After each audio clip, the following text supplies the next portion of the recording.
અશ્વત્થામાએ બ્રહ્માસ્ત્ર તો છોડ્યું, પણ એને વાર્તા નહોતું આવડતું. ત્યારે અર્જુને બ્રહ્માસ્ત્રની સામે બ્રહ્માસ્ત્ર, અરે 14 લોક બ્રહ્માંડ સળગી જાય આવી આગ વરસવા લાગી. અને ત્યારે ભગવાને કહ્યું કે અર્જુન બાણ વારી લે. અને જ્યારે આ બંને બાણ વાર્યા, બ્રહ્માસ્ત્રને શાંત કર્યું, અશ્વત્થામાને પશુની જેમ બાંધી અને દ્રૌપદીના પગમાં નાખ્યો કે લે આણીએ તારા દીકરાઓનું માથું કાપ્યું. હવે ધર્મ સંકટ આવ્યું કે ભાઈ હવે આને મારવો કે કેમ. ભગવાને કહ્યું કે પ્રતિજ્ઞા પૂરી કરો, બ્રાહ્મણને મરાય નહીં. ભીમે કહ્યું કે તમે 3-5 કરોમાં, ભીમ બહુ આકરા સ્વભાવનો હતો, જાજુ ખાઈને એ બહુ આકરો હોય. હે, બહુ ખાઈને એનો મગજ બહુ આમ ફાંસ હાલતો હોય, એટલે ને જાજુ ખાય એમાં બુદ્ધિ ઓછી હોય. ને ઓછી બુદ્ધિ હોય ને એનામાં તાકાતે હારી હોય, એક મુઠ્ઠી મારે તો બેવડા વાર દે, લોટકા બહુ હોય. ભીમે કહ્યું કે હવે તમે આ બધી 3-5 રહેવા દો, આને ખબર નથી કે બાળક ઉપર હથિયાર ન મરાય, એમાંય હુતેલા ઉપર. ત્રેવડ હોય તો જગાડીને ઘા કરાય. અને એ વખતે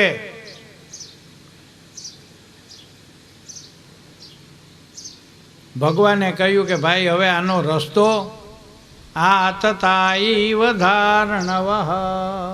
હે, બ્રાહ્મણને મરાય નહીં, પણ તો બ્રાહ્મણને મારવો હોય તો હવે આ પ્રતિજ્ઞા તો લેવાઈ ગઈ. એટલે અશ્વત્થામાના મસ્તકમાં મણી હતો ને એ કાઢી લીધો, ચોટલી હતી એ તોડી નાખી, જનોય હતી એ તોડી નાખી, અપમાન કરી અને કાઢી મૂક્યો. હે, કે આ તો તું બ્રાહ્મણનો દીકરો છો ને તારા બાપ આગળ અમે ભણ્યા જ, ગુરુનો દીકરો છો અને બ્રાહ્મણનો દીકરો છો એટલે જાતો કરું છો. પણ આનું અપમાન, બ્રાહ્મણને મારવું હોય તો એનું અપમાન કરો એટલે બ્રાહ્મણ મરી જાય. બ્રાહ્મણને આમ કંઈ છરી મારવા લઈને ન મારવા જવાય, હે, કે રિવોલ્વર લઈને મારવા ન જવાય. પણ બ્રાહ્મણને મારી નાખવો હોય તો એનું અપમાન કરો એટલે બ્રાહ્મણનું મૃત્યુ થઈ જાય. હે, અશ્વત્થામા એનું આવું અપમાન કરીને કાઢી મૂક્યો ને ત્યારે અશ્વત્થામાએ પ્રતિજ્ઞા લીધી, અપાંડવી મહિમ કરીશીએ, પાંડવ વગરની પૃથ્વી કરું. અને ત્યારે ઉત્તરાના ગર્ભમાં ભગવાનનો પરમ ભક્ત, પરમ જ્ઞાની, મહાન યોગી એવા પરીક્ષિત માતાના ગર્ભમાં હતા. આને ખબર હતી અશ્વત્થામાને, એટલે એનો એ નાશ કરવા એણીએ બાણ માર્યું. અને ત્યારે ઉત્તરા એકદમ સળગવા લાગ્યા. અને આ ઉત્તરા ભગવાનનું શરણ સ્વીકારવા ગઈ. ભગવાનનું શરણ સ્વીકારીને કહ્યું કે પાહી પાહી મહાયોગી, હે મામાજી રક્ષા કરો, બચાવો બચાવો,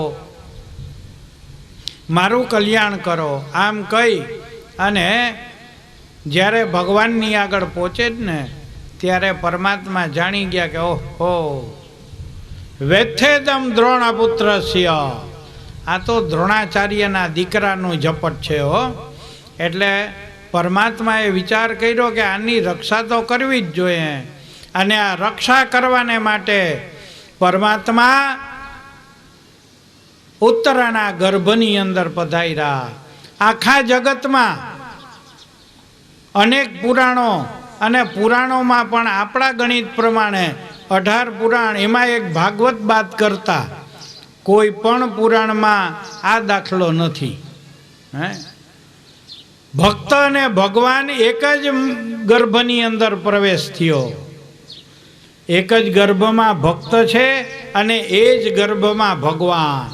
હે, વિચાર કરો કે આ કેવી અલૌકિક અદ્ભુત તાકાત.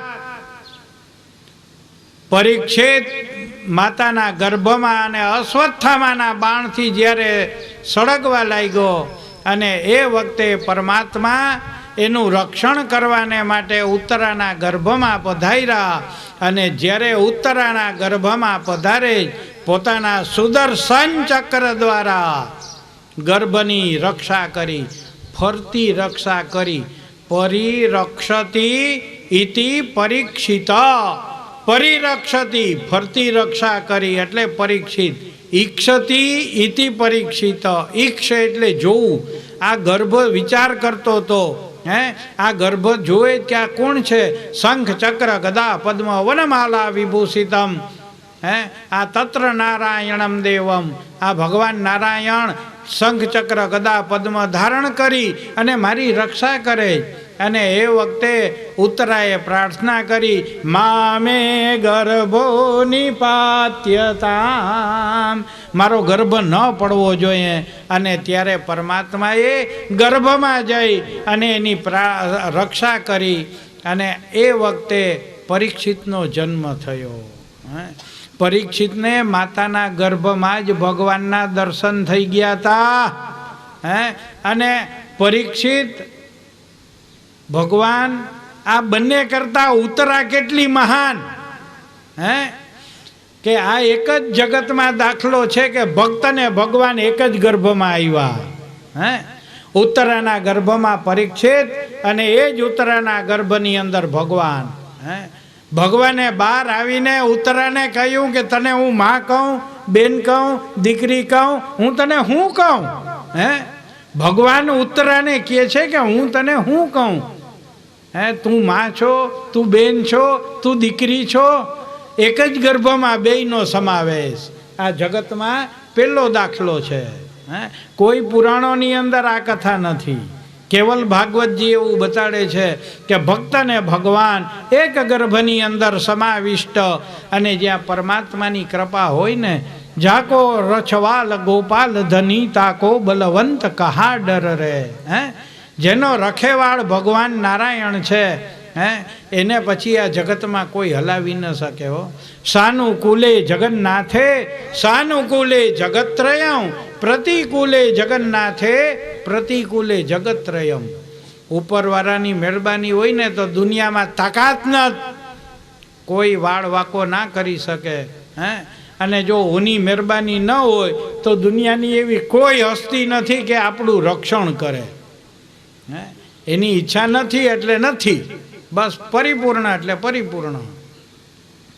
સુતજી શૌનકાદિક ઋષિઓને કહે છે કે પરીક્ષિતને માતાના ગર્ભમાં જ નારાયણનું દર્શન થયેલું હતું.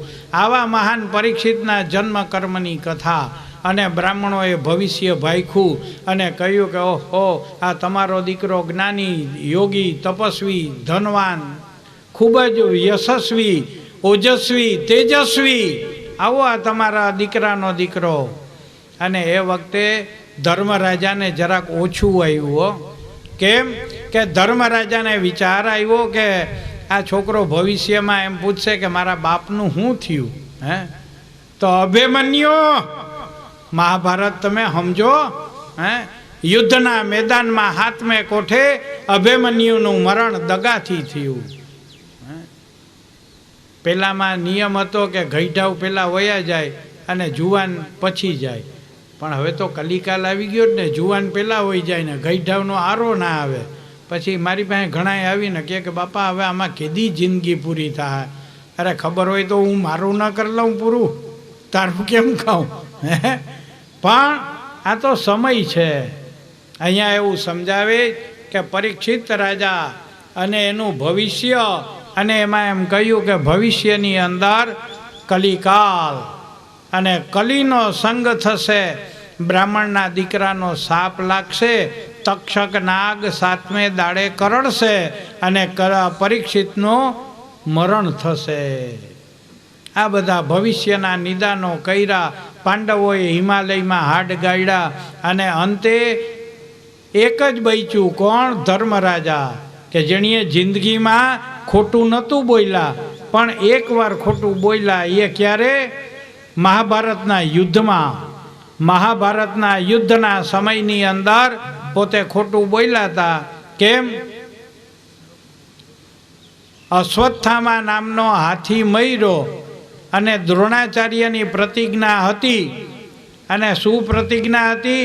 કે જો મારો દીકરો યુદ્ધમાં મરી જાય તો હું હથિયાર નહીં લઉં, મતલબ કે છોડી દઈશ. હવે આ પ્રતિજ્ઞા દ્રોણાચાર્ય કેમય હલે એવા નહોતા, કારણ કે આ તો ગમે એમ તો એ ગુરુ હતો ને. અસ્ત્ર શસ્ત્ર મંત્ર તંત્ર યંત્ર આ બધી વિદ્યાઓ શીખાડનાર હતા, ગુરુ હતો. એટલે દ્રોણાચાર્ય ઘડીકમાં હટતા નથી અને ભગવાને અહીંયા કપટ કરાવ્યું. અશ્વત્થામા નામના હાથીનું મોત કરાવ્યું અને કહ્યું કે અશ્વત્થામા હતા. દ્રોણાચાર્ય સાંભળ્યું કે હે ઓહો અશ્વત્થામા હતા, અશ્વત્થામા મરી ગયો. કે હા ભાઈ અમે સાંભળ્યું કે અશ્વત્થામા મરી ગયો, અશ્વત્થામા મરી ગયો. પણ આ કયો અશ્વત્થામા? એકને એક નામના 3-4 માણસ હોય તો એટલે માણસો વિચાર કરે ને કે શું છે. હવે આની ખાતરી કેમ કરવી? એટલે દ્રોણાચાર્યએ કહ્યું કે હાલ ધર્મરાજાને પૂછી આવું. ધર્મરાજાને પૂછ્યું ને તો એ સાચી વાત કરશે. એટલે દ્રોણાચાર્ય ગુરુ ધર્મરાજાને પૂછવા આવે અને ભગવાને આવીને કહ્યું કે મોટા ભાઈ હમણાં તમારા ગુરુ આવશે, શાંતિઓ.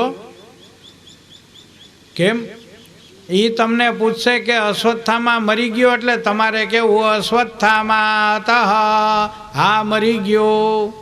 પણ આમાં હાવ ધર્મરાજા ન થવાય, નહીતર આવા મહાભારત જિંદગીભર લડશો ને તોય આરો નહીં આવે. હે તો અશ્વત્થામાનું આ રીતનું વર્તન. અને અહીંયા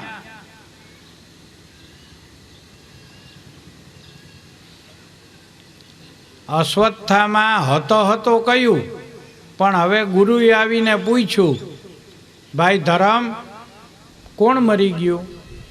કે ગુરુજી અશ્વત્થામા હતો. હા અશ્વત્થામા મરી ગયો. દ્રોણાચાર્ય હથિયાર મૂકી દીધા. પછી ધર્મરાજાએ કહ્યું નરોવા કુંજરોવા. ગુરુજી અશ્વત્થામા મરી ગયો એ મને ખબર છે, પણ નર એટલે માણસ ને કુંજર એટલે હાથી. આ હાથી મરી ગયો કે માણસ મરી ગયો એની ખબર નથી. હવે ખબર હતી છતાં પણ એ ખોટું બોલ્યો, સમજો. હિમાલયમાં હાટ ગાળવા ગયા, ઓલા બધાય તો ઓગરી ગયા, પણ ધર્મરાજાના જમણા હાથની આંગળીનું એક ટેરવું ગળાઈ ગયું, બાકી શરીર ગળાતું નથી. ક્યાં તો કે ને ખોટું નહોતું બોલ્યું ને ઓલાવ તો બધા હિમાલયમાં હાટ ગળી ગયા. વિચાર કરો કે આણીએ આટલું ખોટું બોલ્યો તો એક આંગળીનું ટેળવું ગળાઈ ગયું. ને આપણે કદાચ જો કે વિચાર આવવાનો જ નથી હિમાલયમાં હાટ ગાળવા જવાનો, પણ રખેને કદાચ કથા સાંભળતા તમારા દિલમાં ચમક આવી જાય ને એમ થાય કે ના ના હવે તો બસ ઉપડું જો હિમાલયમાં હાટ ગાળવા જાઉં. કેટલાક હાટકા ગળા હે. કારણ કે આપણે જૈનમાંથી અત્યાર સુધી કોઈ દી સાચું જ નથી કર્યું. હે ધર્મરાજાએ એક આટલું ખોટું કર્યું, ખબર હોવા છતાં કે આમ નહીં ને આમ, તો એનું એક આંગળીનું ટેરવું ગળી ગયું. આપણે કેટલી વાર જન્મવું પડે? આરો ના આવે હો ભાઈ. આ ચકેડા પુનરપી જનનમ પુનરપી મરણમ પુનરપી જનની જઠરે શયનમ ભજ ગોવિંદમ ગોવિંદમ ભજ મૂઢમતે. હે આ સંસાર ચક્રની અંદર અંતે આ મહાભારતનો નાનો પ્રસંગ કયો. પરીક્ષિત રાજા રાજગાદી ઉપર બિરાજમાન, અને એ પરીક્ષિત એણે વિચાર કર્યો કે મારા બાપ દાદાઓની આવી નિષ્કલંક કીર્તિ હતી, હું એ જાઉં 10 દિશાઓમાં વિજય મેળવીને આવે અને બરોબર ગામના પાદરની અંદર જ ધર્મરૂપી બળદ અને દયારૂપી ગાયના પગ કપાયેલા જોયા. પરીક્ષિત રાજા રથમાંથી ઉતરી તલવાર લઈ અને શૂદ્રને મારવા જાય ત્યારે પેલો શૂદ્ર એના શરણમાં આવ્યો. ત્વામહમ શરણાંગત, હું તમારા શરણે છું, મને મારશો માં. હે પરીક્ષિતે કહ્યું કે ભાઈ દૂર રે, આઘો રે. ત્યાં આવું કર્યું, આ દયારૂપી ગાય ધર્મરૂપી બળદને ત્યાં આવા દુઃખ દીધા. તારે મારા રાજ્યમાં ન રહેવું. કે ભાઈ મને તો ભગવાને કહ્યું જ, ભગવાન સ્વધામ પધારી ગયા ને કહ્યું કે તું જા, એટલે હું આવ્યો. હવે કલિકાલની ઉંમર કવડી છે ખબર? અમારા જ્યોતિષ ગણિતમાં એવું લખે છે કે 4,32,000 વર્ષની ઉંમર છે. કલિકાલની ઉંમર કવડી 4,32,000 વર્ષ, એમાંથી 5,000 પૂરા થયા. હવે 4,32,000 માંથી 5,000 બાદ કરો એટલે વેપારીને ગોતવો પડે કે ભાઈ જો તો ગણિત કરતો, બ્રાહ્મણને ના આવડે ને કે આ માસ્તરને બોલાવવા પડે કે ભાઈ આમાંથી ગુણાકારને બાદ બાકી કરો. મતલબ કે આ કલિકાલની અંદર આવું બન્યું હવે. અને એ વખતે સૂતજી સૌનકાદિક ઋષિઓને કહે છે કે પરીક્ષિત કલિકાલનો નિગ્રહ કરે. કલિકાલે કહ્યું કે મને રહેવાની જગ્યા આપો, અને એ જગ્યા આપવાને માટે એને 4 જગ્યા આપી કે ભાઈ જ્યાં અનાચારી થતી હોય ત્યાં રહેવું, જ્યાં જુગાર રમાતો હોય ત્યાં રહેવું, જ્યાં જીવની હિંસા કતલખાનું હોય ત્યાં તારે રહેવું. કલિકાલે કહ્યું પણ આમાં મારી જિંદગી પૂરી કેમ થાય? 4,32,000. એટલે કહ્યું કે શૂનમાં પણ સુવર્ણમાં રેજે. બોલાઈ ગયું. શૂનમાં રહેવાને બદલે સુવર્ણમાં રહેજે. હોનામાં કલિકાલ. તો ચપટી મુઠ્ઠી હવ પાસે હવના પ્રમાણમાં હોય ને, તો કલિકાલ એના ઘરમાં તો કે ના, અન્યાયમ પાર્જિતમ વિત્તમ 10 વર્ષાણી તિષ્ઠતી પ્રાપ્યતે 11 વર્ષે સમૂલંચ વિનિશ્યતિ. અન્યાયથી પેદા કરેલા ધનની અંદર કલિકાલનો વાસ છે, નહીં કે પરસેવાનું કમાણી. પરસેવાની કમાણીનું ધન હોય એમાં કલિકાલ ના આવે, યાદ રાખજો. અન્યાયથી મેળવું હોય ને એમાં આવે, અને અન્યાયનું મેળવું હોય ને એ દાયકો સારું લાગે હો. એટલે આપણા બધા સમાજમાં કહેવત છે, ઓહો ભાઈનો દાયકો. યાદ રાખજો, દાયકો આવ્યો ને એટલે મરી જ જવાના. દાયકો એટલે 10 વર્ષ. 10 વર્ષ પછી ચૂનો ચોપડાઈ જાય. દાયકો ખરાબ. એના કરતાં જે જાજો તપે ને એ જાજો આથમે હો, વેલો આથમે. બહુ તપે એ બહુ વેલો આથમી જાય.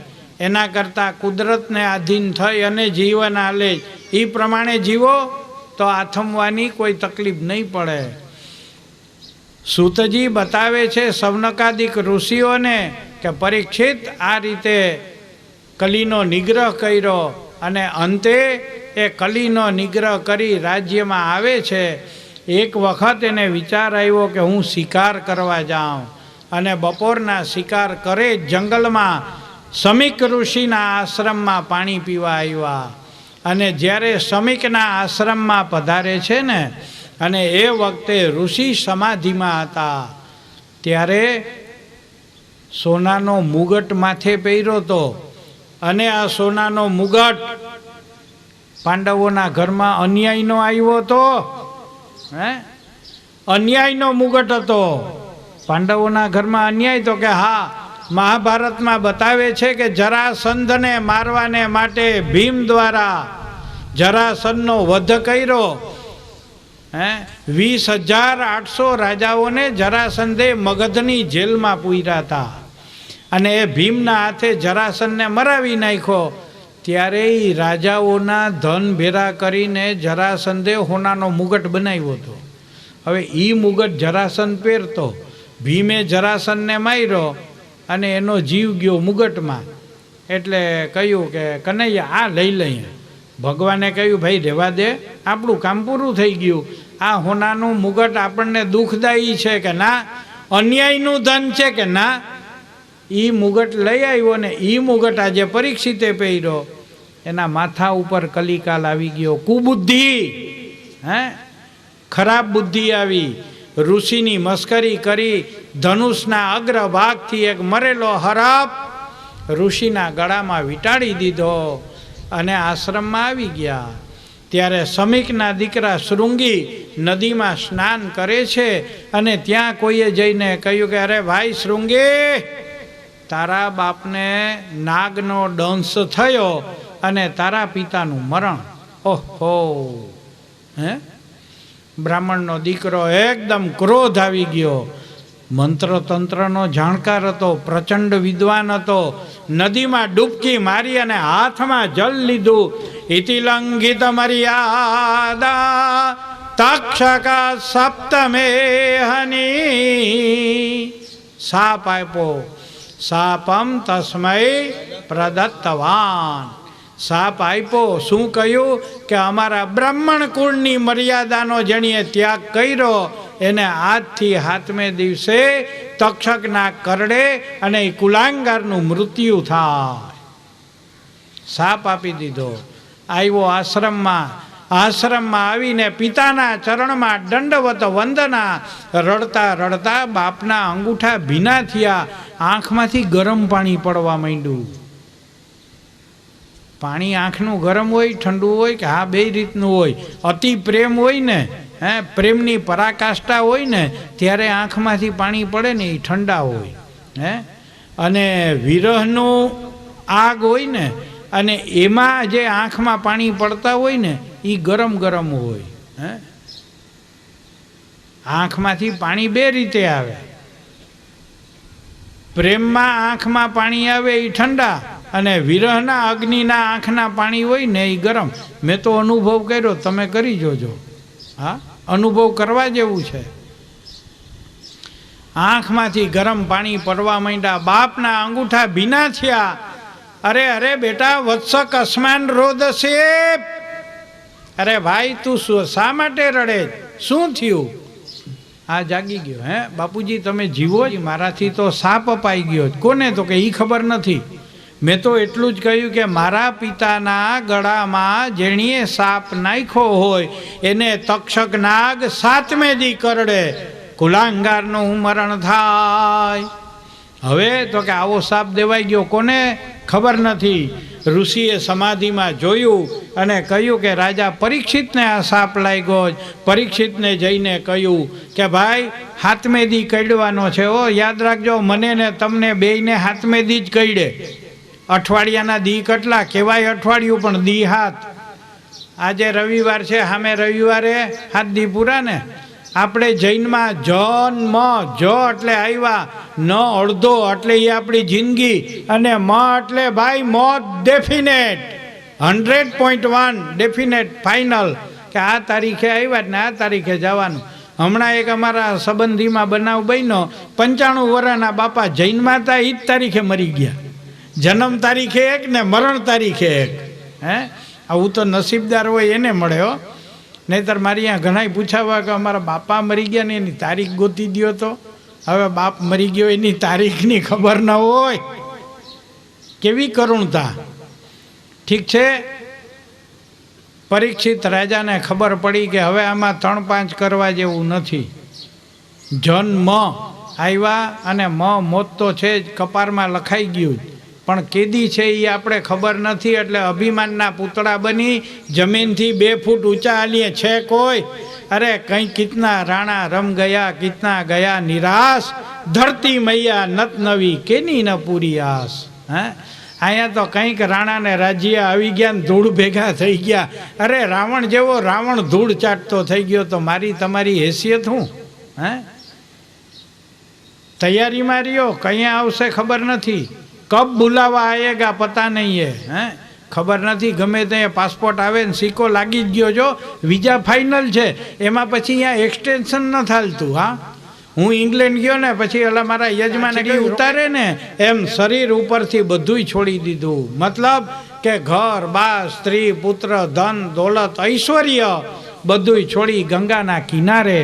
અને ગંગાના કિનારે આવ્યો અને ત્યારે ભગવદ કૃપા.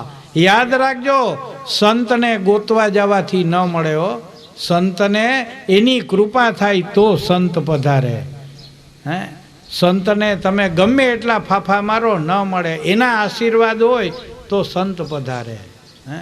ગંગાના કિનારે સર્વસ્વનો ત્યાગ કરી અને પરીક્ષિત રાજા આત્મકલ્યાણ કરવા. અને એ વખતે બોલો સુખદેવજી મહારાજ કી. સુખદેવજી મહારાજનું આગમન થયું છે અને બધા ઋષિઓએ કહ્યું કે જો ભાઈ તુંડે તુંડે મટીર ભિન્ના. એક કે હવન કર, એક કે હોમ કર, એક કે આ કર, એક કે તે કર. પણ તું આને પૂછા નાગો સાધુ છે. આ ખખડધજ નાગો બાવો છે, તું આના શરણે જા, આ તારું કલ્યાણ કરશે. શ્રીમદ ભાગવત પ્રથમ સ્કંદ 19 અધ્યાય.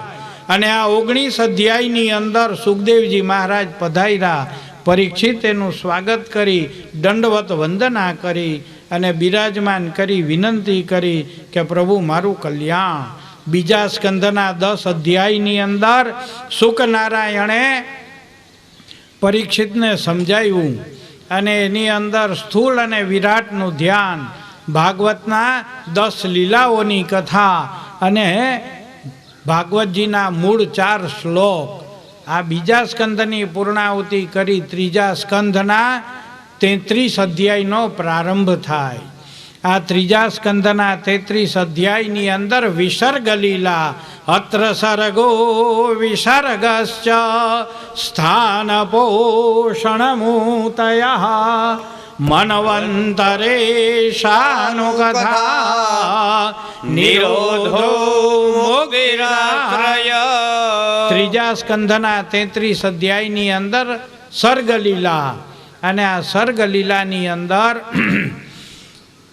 પરીક્ષિત રાજાને જ્ઞાન આપતા સુક મહારાજે કહ્યું કે રાજન, વિદુર અને ઉદ્ધવનો સંવાદ, અને આ વિદુર ઉદ્ધવના સંવાદની અંદર પરમાત્માએ વરાહ અવતાર લીધો. કેમ તો કે આ ધરતીનું સર્જનાત્મક કર્તવ્ય કરવા બ્રહ્માને ઉત્પન્ન કર્યા.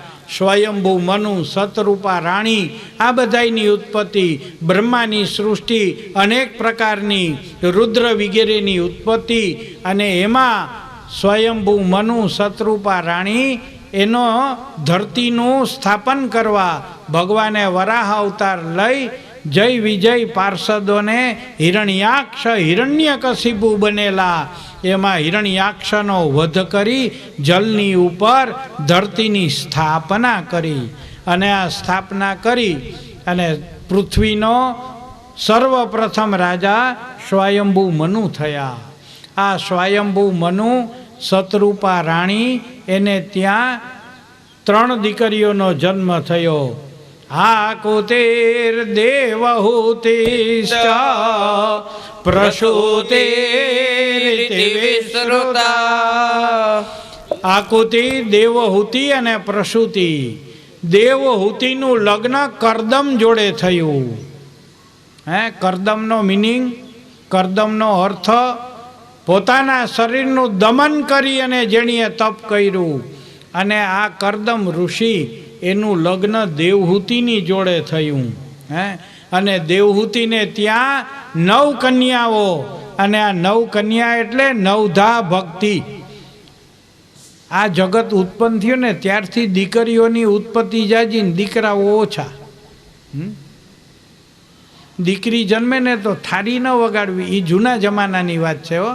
કારણ કે ત્યારે પ્રસૂતિ ઘરમાં થતી, એટલે ડોહી હાથમાં થાળીને વેલણ લઈને બેઠી હોય કે ભાઈ આવે તો થાળી વગાડો. દીકરી જન્મે તો ત્રીજી ગલીમાં ખબર પડે કે હા ફલાણા ભાઈની આ માતાજી આવ્યા. એ જૈનમાં ભેરી દેકારો કરી મૂકે ને ઓલાને તો રડાવા હાટું વાહામાં ધબા મારવા પડે કે બાપો રડે, પછી જિંદગીભર રડાવે. પછી જિંદગીભર રડાવે બાપો, યાદ રાખજો. કહેવાનો આશય, દેવહૂતિનું લગ્ન કરદમની જોડે. અને એમાં એ કામગ વિમાન, કામગ વિમાન વિધાઉટ પાઇલોટ.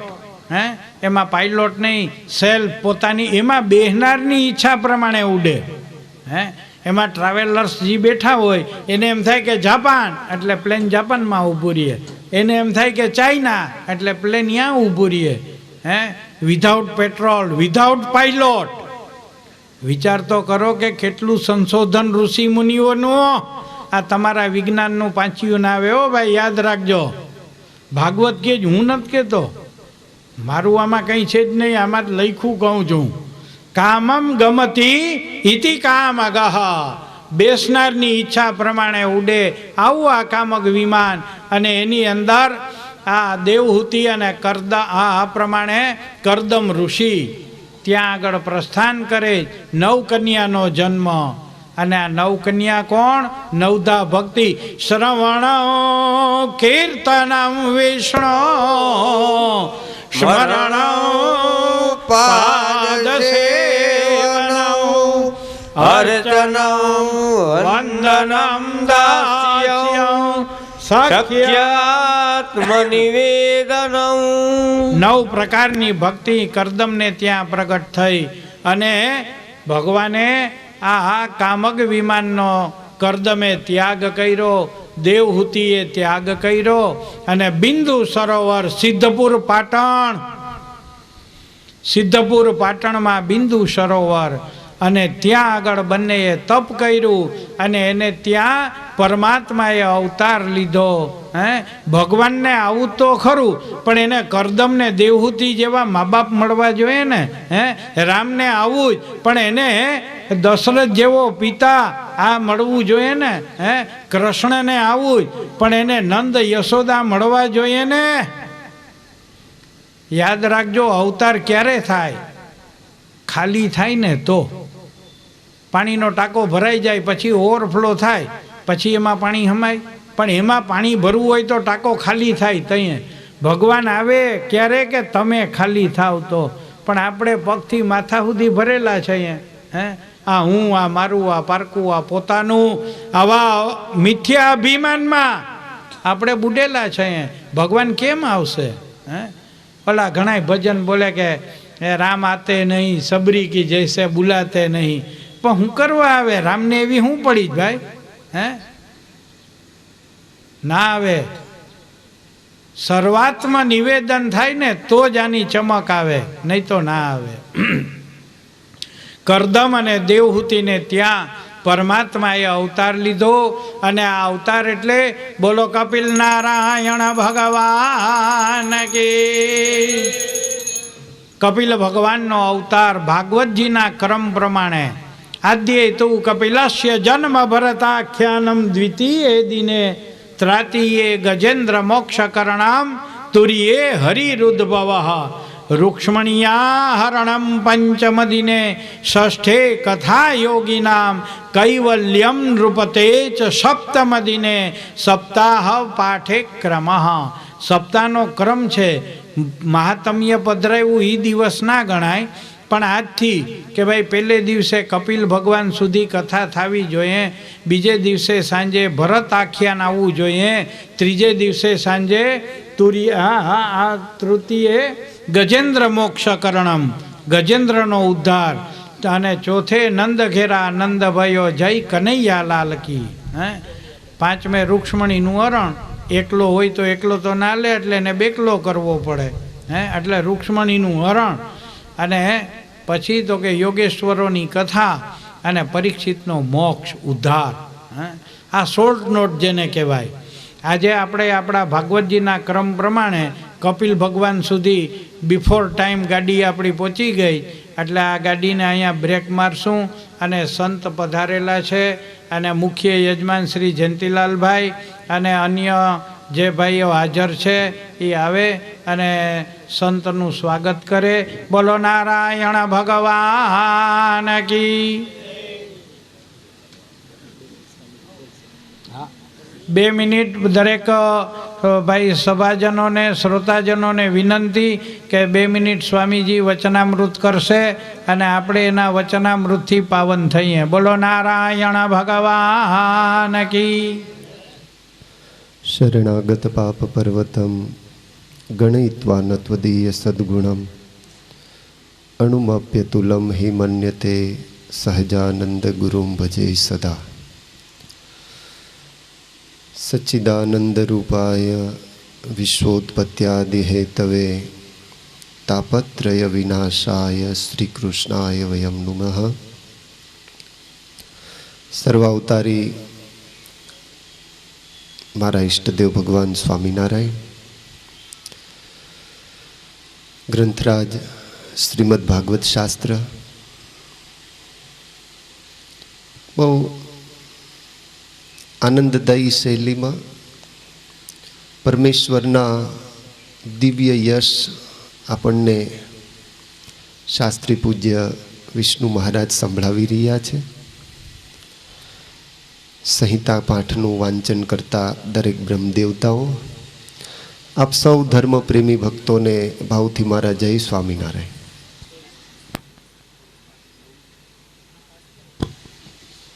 બાસ ડાઉન કરો.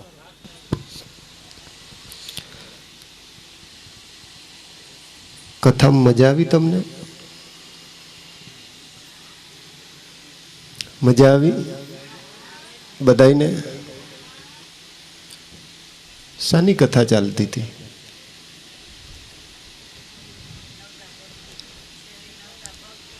બહુ સરસ હો. ખરેખર કથાની બે પદ્ધતિ છે.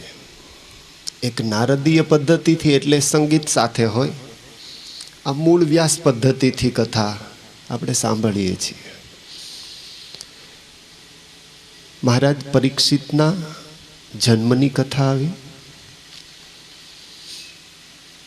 આપણું જીવન છે, મરવાના તો છીએ જ બધાય. હુંય મરવાનો, તમે મરવાના. જન્મીને મરી જવું હારી બહુ અઘરી બાબત છે. હા, કબીરને પૂછ્યું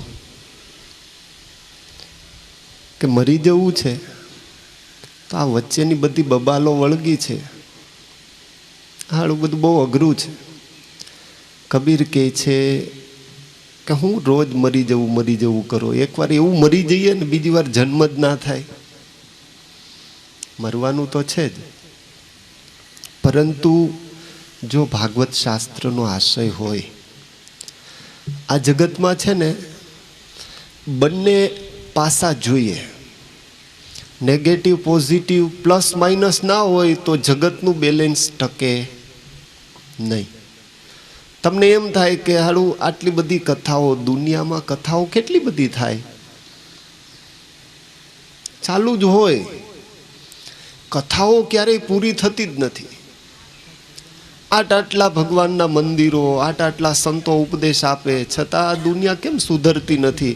તો અમે કંઈ એવો ઠેકો લઈને નથી ફરતા કે આખા જગતને સુધારીએ. શાસ્ત્ર તો શું કે તમને સાચી દિશા બતાવે. દીવાદાંડી ફરતી હોય એટલે દરેક જે મુસાફિર હોય, જુદા છે મુસાફિર જહાજે જહાજે, છે બંદગી નમાજે નમાજે. છે એક સમંદર તો શું થયું? જુદા છે મુસાફિરો જહાજે જહાજે. એક જ સમુદ્રમાં લગભગ 15-17 નાવડીઓ ચાલતી હોય, એમાં બેઠેલા મુસાફિરો બધા અલગ અલગ હોય. છે એક સમંદર તો શું થયું? જુદા છે મુસાફિર જહાજે જહાજે.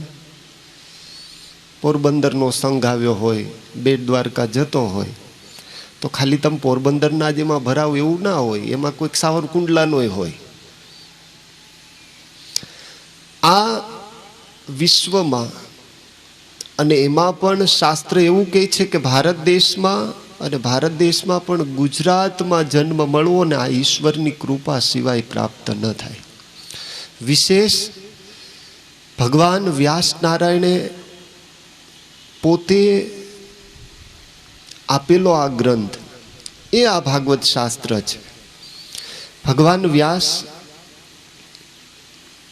એટલે પરમાત્માનો જ એક કલા અવતાર કહેવાય છે. એમણે આપેલું આ દિવ્ય શાસ્ત્ર, અને એ શાસ્ત્ર પણ આવા પવિત્ર ભૂદેવના મુખે આપણને સાંભળવા મળે એટલે આપણું બહુ મોટું એ સૌભાગ્ય કહેવાય. વિશ્વમાં શાસ્ત્ર સાચી દિશા બતાવે. જો એ ક્રમ મુજબ વ્યક્તિ જીવન જીવવાનો યત્કિંચિત પ્રયત્ન કરે તો ચોક્કસ એના જીવનમાં એને બહુ મોટી સફળતા મળતી હોય છે. શાસ્ત્રએ કીધું એ પ્રમાણે તો અમે નથી જીવી શકતા, તમે તો શું જીવવાના ખાક. પરંતુ બને એટલી એની આજ્ઞાનું પાલન કરીને આપણે જીવન જીવતા હોઈએ, ચોક્કસ આપણા જીવનમાં આપણને બહુ મોટી સફળતા મળતી હોય. બીજી વાત, શાસ્ત્રમાં અને ભાગવતજીમાં તો બહુ સરસ એક વાત બતાવી કે કથા તમે સાંભળો, સાંભળતા સાંભળતા આખી કથા તો યાદ રહી નહીં આપણને. સોશિયલ મીડિયાના યુગમાં ઘણા વોટ્સએપમાં પડ્યા હોય, ઘણા કથામાં બેઠા બેઠા ફેસબુક વાપરતા હોય, ઘણા ફોનથી વાત કરતા હોય કે ભાઈ હું શાકભાજી લઈ, કથા પૂરી થાય એટલે શાકભાજી લઈને પછી ઘરે આવીશ, પછી આપણે સાંજે રસોઈ બનાવશું. આવી વવારે સાસુ વાતોય કરી લેતી હોય. પણ કથાનો એક એવો મત છે, ભલે આ સ્થાનમાં તમે આવી જાઓ ને એટલે નાન્ય કાર્ય શું લાલસા, ભાગવત બતાવે છે. હો, કોઈ પણ કાર્યની લાલસા હોવી જોઈએ નહીં. તમે મોબાઈલ લઈને આવો એટલે તમારો ફોન સાયલેન્ટ થઈ જવો જોઈએ. આવો પ્રયાસ કરીએ તો થાય, ન થાય એવું નથી, કરવો પડે પ્રયાસ. બીજી વાત બતાવી કે કથા દરમિયાન છે ને તમારે બોલાય નહીં, બોલવાનું વક્તા એ હોય, આપણે બધાએ શ્રોતા તરીકે સાંભળવાનું હોય. શું કામ? કે ચાલુ કથામાં જો બોલીએ તો એ પણ એક દોષ છે. આ બધી વાત જાણીએ તો ખ્યાલ આવે. તાત્પર્ય એટલો કે ભગવાન કપિલના પ્રાગટ્યની કથા આવી. કપિલ એટલે જેને ઘરે પરમાત્મા અવતરણ કાર્ય કરીને પધારે, સ્વયંભૂ ભગવાન જેના ત્યાં દીકરો બનીને આવ્યા. એ માએ પ્રશ્ન પૂછ્યો કે હે દીકરા, આજે મારી બુદ્ધિ તારામાં એવી રીતે જોડાયેલી છે તો મને એ બતાવો, મોક્ષ મેળવવા માટે વ્યક્તિએ શું કરવું જોઈએ. ભગવાન કપિલ કહે છે કે માં, બધા જ શાસ્ત્ર તમે જો શિવ પુરાણ વાંચો ને એટલે ભગવાન શિવનો મહિમા આવે, વિષ્ણુ પુરાણ વાંચો એટલે ભગવાન વિષ્ણુનો મહિમા બતાવવામાં આવે, દેવી ભાગવત વાંચો એટલે એમાં માતાજીનો બહુ મોટો મહિમા આવે. માણસ કન્ફ્યુઝ થઈ જાય શું કરવું. પણ ભગવાન કપિલ કહે છે કે હે માં, બધા એનો કહેવાનો તાત્પર્ય છે ને એક જ છે. કોઈક મારા સત્પુરુષનો હે માં યોગ થઈ જાય, ભગવાનના સંતનો યોગ થઈ જાય. ભગવાનના સંત મળે ને એટલે બહુ મોટું આપણને જીવન જીવવાનું ભથ્થું મળી જાય. વિષ્ણુ મહારાજ મને તો ધર્મકિશોર સ્વામી અહીંયા પહેલી વાર લઈ આવ્યા છે. મને સ્વામીનો ફોન આવ્યો, મને કે આપણે જવાનું છે કથામાં, મારા બહુ આત્મીય છે. મેં કીધું કંઈ વાંધો નહીં સ્વામી, જઈશું. કહેવાનું શું, ભગવાનને એક સાધુ છે ને બહુ મોટી તમને છે ને દિશા સૂચન કરી જાય. એક સંતમાં હે માં આ જીવ જીવ જોડી દે. સંત કે એમાં આપણને ભરોસો જોઈએ ને. અહીંથી મહારાજજીએ બહુ સરસ વાત જીવનમાં ઉતારવા જેવી કરી. રાજા પરીક્ષિતના જન્મની કથા આવી તો આપણે બધાએ માના ગર્ભમાં બધું દુઃખ વેઠીને આવ્યા છીએ. એ અમે કે તમે, અમે કંઈ ઉપરથી ડાયરેક્ટ પડ્યા નથી. અમારા સંપ્રદાયના પ્રેમાનંદ સ્વામી એક બહુ સમર્થ 500 પરમહંસમાં સંત થયા. એમણે લખ્યું કે ગર્ભવાસ મહી પચ્યો અધોમુખ, જઠરા અગ્નિ દાહ ઘનેરી. જ્યારે જીવ માના ગર્ભમાં આવે એટલે અસંખ્ય એને વેદના થતી હોય, અને એ દિવસો દરમિયાન બોલો માં ખાટું ખારું તીખું કંઈ ન ખાય છતાં પણ આપણને એસિડિટી થઈ ગઈ હોય. તમને એક બહુ સામાન્ય સમજાય એવી વાત કહું. એસિડિટી થઈ હોય એટલે પેટમાં કેવી લાઈ બળે, છાતીમાં બળે, ક્યારેક એવા ઓટકાર આવે તો આપણને ગળું બળે. હવે જ્યારે માતાના ગર્ભમાં બાળકનું પોષણ થતું હોય ત્યારે આ બધાયથી રક્ષા એની કોણ કરે? સ્વયં પરમાત્મા કરે. હવે જીવ અને ઈશ્વર આ બંને વચ્ચે અમારા મહાપુરુષો કહેતા કે એક દોરાવાનું છેટું હતું. જીવ ભગવાનને પ્રાર્થના કરે કે હે ભગવાન, એકવાર જો તું મને જન્મ આપી દે પછી હું તને ક્યારેય ભૂલીશ નહીં. એટલે પ્રસવ નામના વાયુને ઠાકોરજીએ આજ્ઞા કરી, જેના માધ્યમે શિશુનો જન્મ થયો. બાળકનો જન્મ થાય એટલે ઉવા ઉવા ઉવા એવું કરે કે હું અહીંયા, હવે તું ત્યાં, મારે ને તારે કંઈ લેવા દેવા નહીં. જો એક સંત મળી જાય, જો એક શાસ્ત્ર મળી જાય તો સર્જનહાર વળી પાછા આપણને પ્રાપ્ત થઈ જાય. જો સંત ન મળે, જો શાસ્ત્ર ન મળે તો આપણને અને સર્જનહારને બહુ મોટો, જે દોરા જેટલું અંતર હતું ને એ કિલોમીટરો સુધી થઈ જાય. સંત જીવનમાં આવે ને તો આટલો તફાવત આપણા જીવનમાં આવે, ફેર પડે, ભગવાન મળે.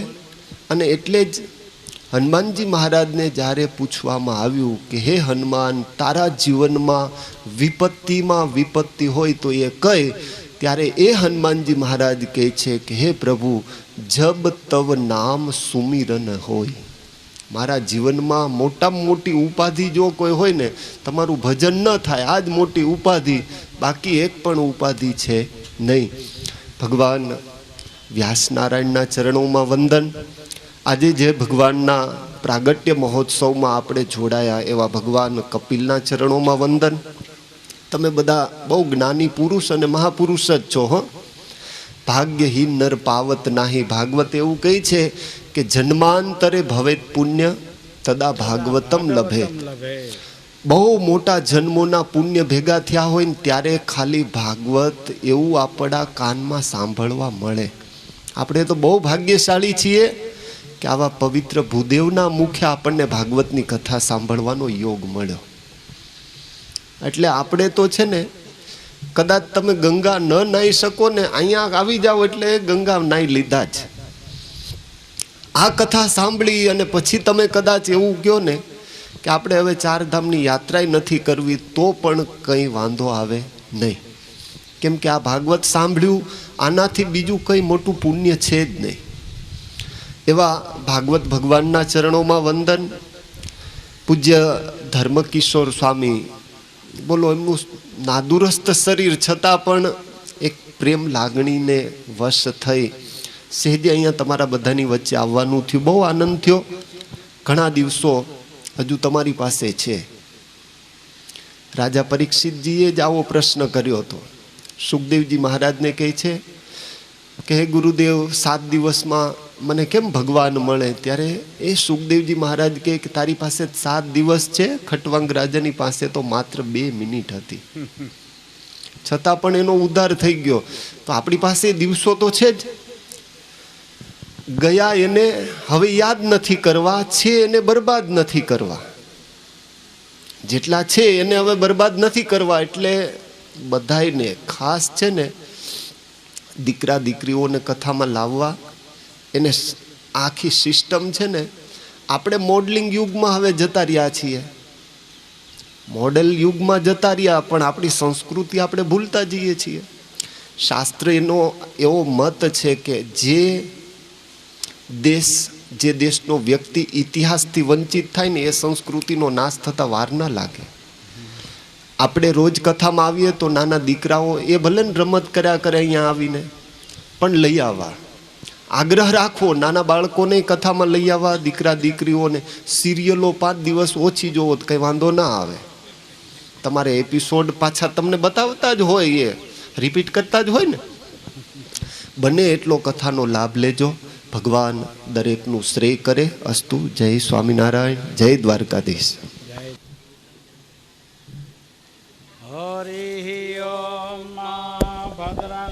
कर्णेभिः श्रेणुयाम देवा भद्रं पश्येम क्षभिर्जतराः स्थिरैरङ्गैतुष्टो वाग्गोस्तनूभिर्व्यसे महीजे वहितं यदायुः.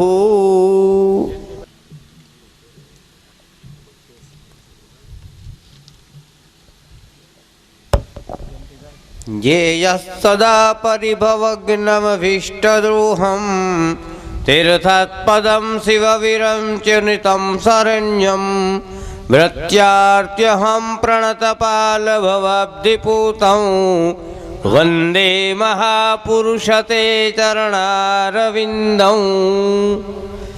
બોલો સ્વામિનારાયણ ભગવાન કી જય।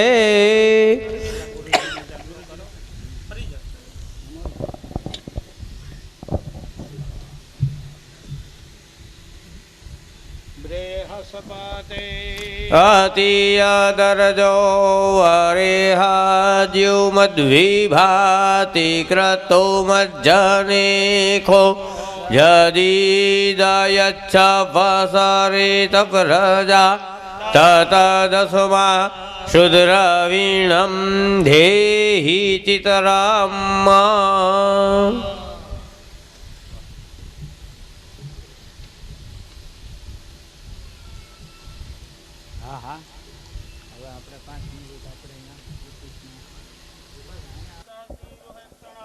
आरवक्षं दलको शुभं श्रियं नमामि विष्णु शिरसा चतुर्भुजं।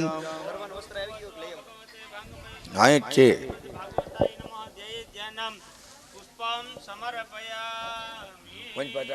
काटी ले तते पाद्यहं पादावने जलहं पाद प्रक्षालनम ईशवोर्गहावाहनमासनमर्घ्यं पाद्यमात्मन्यं समर्पयामि। वस्त्रोपवस्त्रं युवा सुवासा परिवेदयागा संशयान् भवति जायमानः तण्डिरासकविन्दिसाद्यो मनसा देवयन्दः। वाङ्मयस्वरूपाय श्रीमद्भागवताय नमः। वस्त्रोपवस्त्रं कृष्णार्प बोलीने પહેરાવી દેજો। ભાગવતજીને એક ચાંદલો કરી દેજો। શ્રીખંડમ ચંદનમ દિવ્યમ ગંડાદ્ય મનોહરમ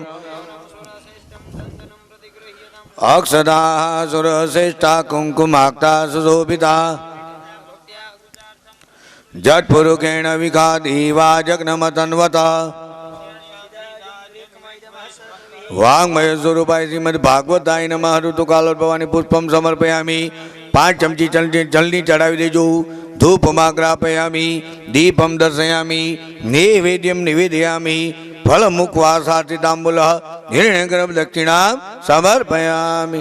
अथ आरात्रिक्यम् आरती उदाजो विदग्गो अवि प्रजननं मे अस्तुतसवीरग्गो सर्वगणगो स्वस्ति आत्मशनि प्रजाशनि पशुशनि लोकशनि अभयं शनि अग्निः प्रजां बहुलां दे करो त्वन्नो पयोरेतो तस्मात् मंगलम भगवान विष्णु मंगलम गरुड़ध्वज मंगलम पुंडरीकाक्ष मंगलायस्तनो कर्पूर घोरम करुणावतारम संसार सारम भुजगेन्द्रहारम सदा वसंतम हृदयारविंदे भवं भवानी सहितं नमामि। ओम नमो भगवते वासुदेवाय आरातिक्यं समर्पयामि। यानि कानि जपापानि जन्मान्तरकृतानि च तानि सर्वाणि विनश्यन्तु प्रदक्षिणं पुष्पैः देववन्दनम्। त्रिवारं देवे दद्यात्। ओम नमो भगवते वासुदेवाय। आरती आपी देजो। ओम नमो भगवते वासुदेवाय। ओम नमो भगवते वासुदेव। तमे बधा आरती लई लेजो। भाई बधा आरती लई हाथ भीना करी लेजो। स्वयंसेवक ने बोलावीने बधाने भक्तों ने आरती आपजो। आरती में 10 5 पधरावी गाय माटे आपजो। ए तो केवुं जी ने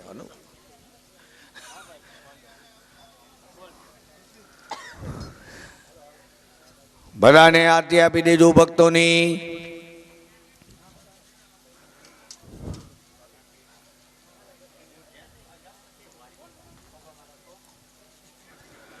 आम यज्ञेन यज्ञमय झंडदेवास्तानि धर्माणि प्रथमान्यासन्न एहनाकं महिमानः सजन्दयत पूर्वी साध्याः सन्ति देवाः चरणनलिनियुग्मं चन्दनं च चित्वा कनककमलमालां कण्ठदेशे पीत्वा મંત્ર પુષ્પાંજલિ તે હૃદય કમલ મધ્યે દેવહસ્તમ તનોસ્તુ. જયંતિભાઈ બોલતા આવજો બધા. બોલજો કાકા. વિદ્યા વિદ્યા બુદ્ધિ બુદ્ધિ. 4 પરિક્રમા કરવાની છે. નારિયેળ લઈ લેજો. 4 સોપારી આપજો જયંતિભાઈ ની.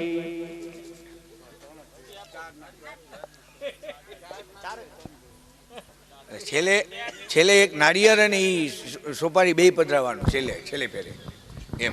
દઈ દ્યો હજી એક. ઈ ફોટો ઓમ નમો ભગવતે વાસુદેવાય. ઓમ નમો ભગવતે વાસુદેવાય.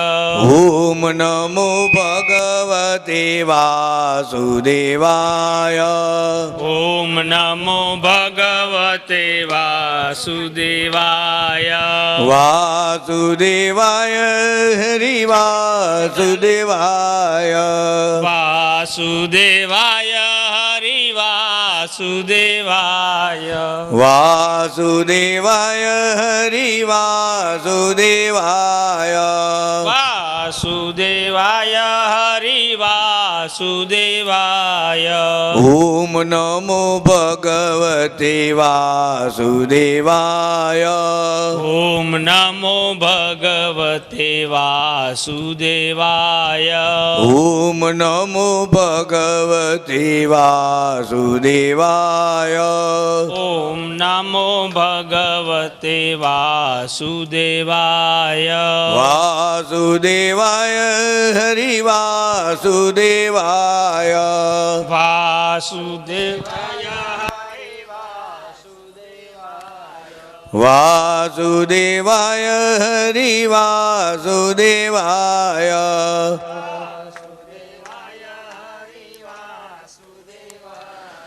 ઓમ નમો ભગવતે વાસુદેવાય. ઓમ નમો ભગવતે વાસુદેવાય હરિ વાસુદેવાય. વાસુદેવાય હરિ. ઓમ નમો ભગવતે વાસુદેવાય. ઓમ નમો ભગવતે વાસુદેવાય હરિ વાસુદેવાય. જય બલેનમ બલિનમ સર્વમ ત્રૈલોક્યમ સચરાચરમ ફલદાન પ્રભાવેણ સફલા સંત મનોરથા. ઓમ નમો ભગવતે વાસુદેવાય. વાગ્મયસુરભાય શ્રીમદ ભાગવતાય નમઃ. ફળર્ઘ્યમ પૂર્વકમ સમર્પયામિ. ત્વમેવ માતા ચ પિતા ત્વમેવ બંધો ચ સખા ત્વમેવ.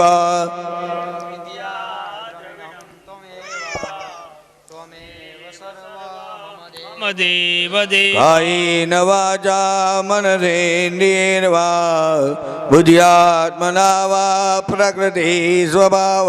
કરોમિ યદ્યાત સકલં પરસ્મૈ નારાયણાયેતિ સમર્પયામિ. કૃષ્ણાય વાસુદેવાય હરે પરમાત્મને. પ્रणतक्लेशनाशाय गोविन्दाय नमो ઓમ નમો ભગવતે વાસુદેવાય. વાગ્મય સ્વરૂપાય શ્રીમદ ભાગવતાય નમઃ. પ્રાર્થના પૂર્વકમ નમસ્કાર समर्पयामि. પાણી જમજી ભરી રાખજો. જેન્નિ પ્રથમેન્દિને સાયંકાલે યથા શક્યાનુસાર પૂજના કેન ક્રમણા કેજો મમ. સમસ્ત પિતૃ સ્વરૂપી જનાર્દન વાસુદેવ પ્રિયતા નમઃ. તન્વકબુજું વિષ્ણવે નમઃ. ઓમ વિષ્ણવે નમઃ. ઓમ વિષ્ણવે નમઃ. વત્સસ્વમાયુષ્યમારોગ્યમવિદમ ધાન્યમ ધનમ પશુપુત્રલાભમ સદસમસ્રમ દીર્ઘમાયુષ્યવાન મનકામના સિદ્ધિરસ્તુ. બોલો શ્રી ગોવર્ધનનાથ કી. ગિરિરાજ ધરણ કી. દ્વારિકાધીશ શ્યામ સુંદર યમની મહારાણી કી. શ્રી વલ્લભાધીશ કી જય. માત પિતા ગુરુદેવ કી જય. કુલદેવી માત કી જય. ભાગવત ભગવાન કી જય. ગૌ માત કી જય. પિતૃદેવ કી જય. ઓમ નમઃ પાર્વતી પતહે. હાર હાર હાર મહાદેવ હર નિષ્ઠાન વરદાન ગુરુને પ્રણમ્ય ભાગવતજીને ગોર બાબાને પગે લાગી વડીલોને વંદન કરી લેજો. ઓમ નમો ભગવતે વાસુદેવાય.